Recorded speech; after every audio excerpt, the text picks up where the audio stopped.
Hey, what's up, guys? Welcome back to the DC Show. This is T. McNeil. Today is Sunday. Let's talk some more tech gaming news. So, for all of my Apple iPhone fans out there like myself, you guys will be shocked to know that the iPhone 5 SE will be making an official return to Apple's lineup. Again, guys, the Apple iPhone SE will be making an official return to Apple's lineup.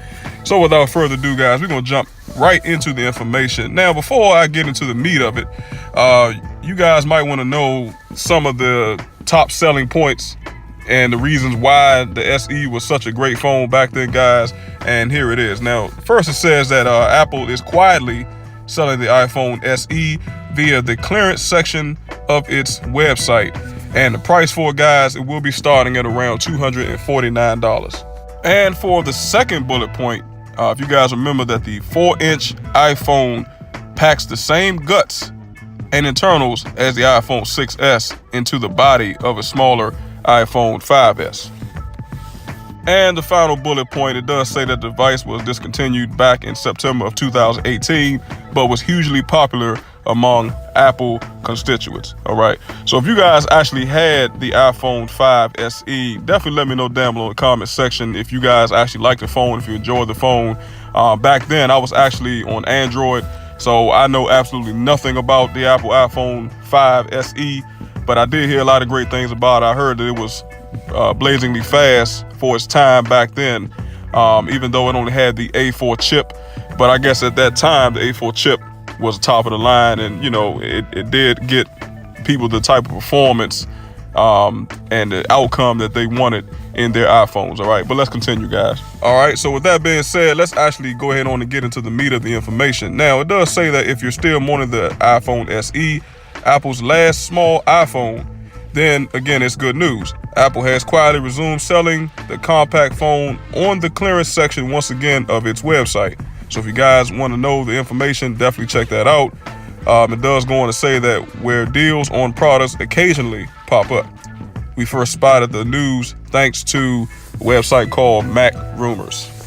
All right, now check this out, guys. Let's actually get into some of the detailed pricing of the Apple iPhone SE models. Now, I'm not sure if this is the same exact pricing from back then when the phone was out, but this is the current pricing according to the website. Now, it does say that prices for the silver, rose gold, space gray, or the gold model start at $249 for a 32 gigabyte model, all right?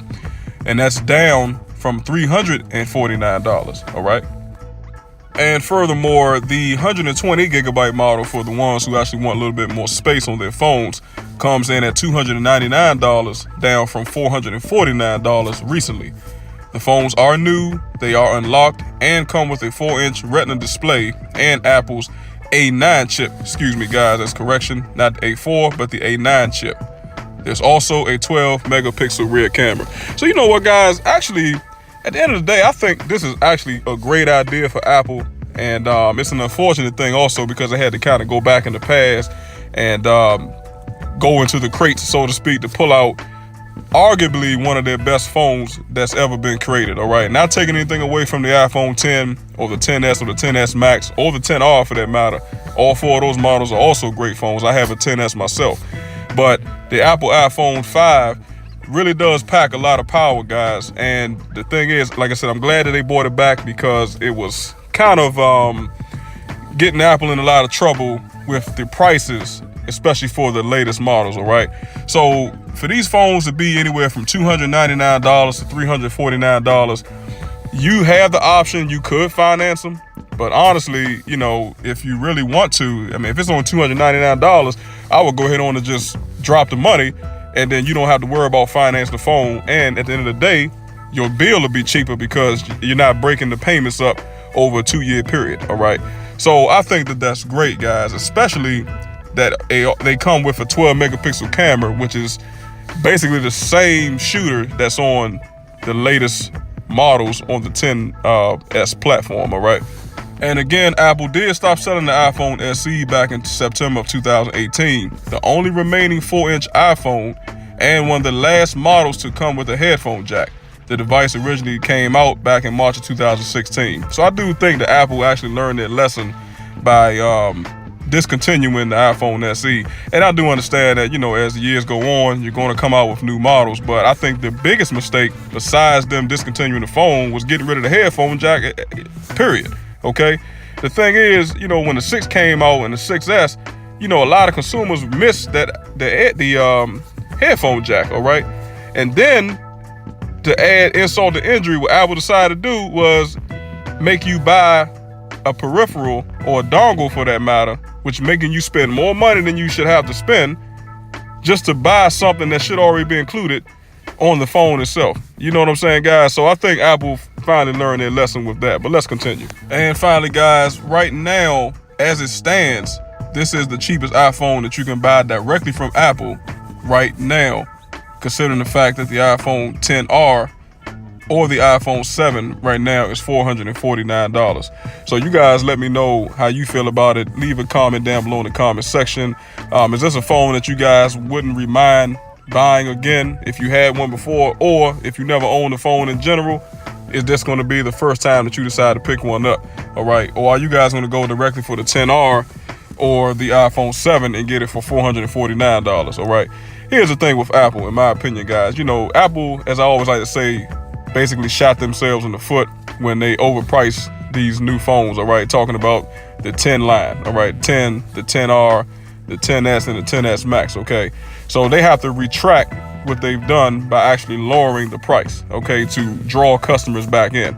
And then you got to also think, too, guys, about the fact that, a lot of folks are just not getting rid of their phones like they used to, okay?